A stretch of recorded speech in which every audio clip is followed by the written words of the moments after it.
persilakan Puan Aziana daripada Kuala Lumpur. Hai, Assalamualaikum dan salam sejahtera. Nama saya Aziana Azlin, boleh panggil saya Ina. Sedikit tentang latar belakang saya berumur 40 tahun, sudah berkahwin dan mempunyai seorang cahaya mata. Kini saya berkhidmat dalam sektor keuangan.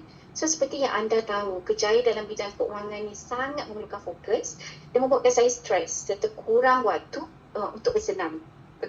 So awal tahun lepas adalah fasa yang actually agak mencabar untuk saya sebab saya didiagnose dengan irregular heart rate, iaitu degupan jantung yang tidak sekata.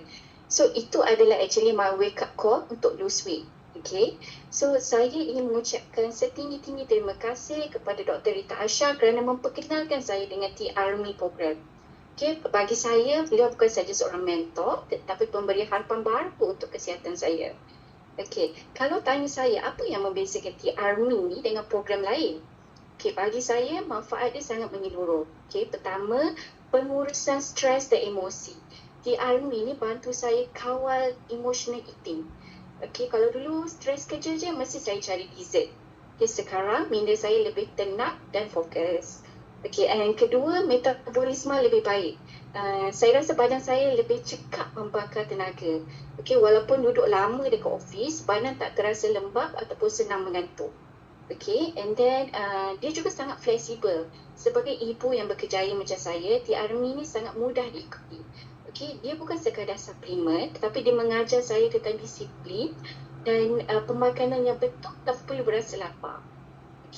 So hasil dia dalam tempoh 90 hari tu saya berjaya menurunkan 89 kg dan yang paling bestnya visceral fat tu dapat turun sebanyak 6 lapisan. So doktor juga dapati degupan jantung saya kini lebih stabil sebab beban terhadap sistem kardiovaskular saya dah jauh berkurangan. So TRME ni bukan saja tentang kurus tapi tentang kualiti hidup yang lebih baik untuk saya dan juga kerjaya saya. So kepada rakan-rakan di luar sana, jangan tunggu sehingga kesihatan terjejas. Bertindak sekarang demi orang yang kita sayang.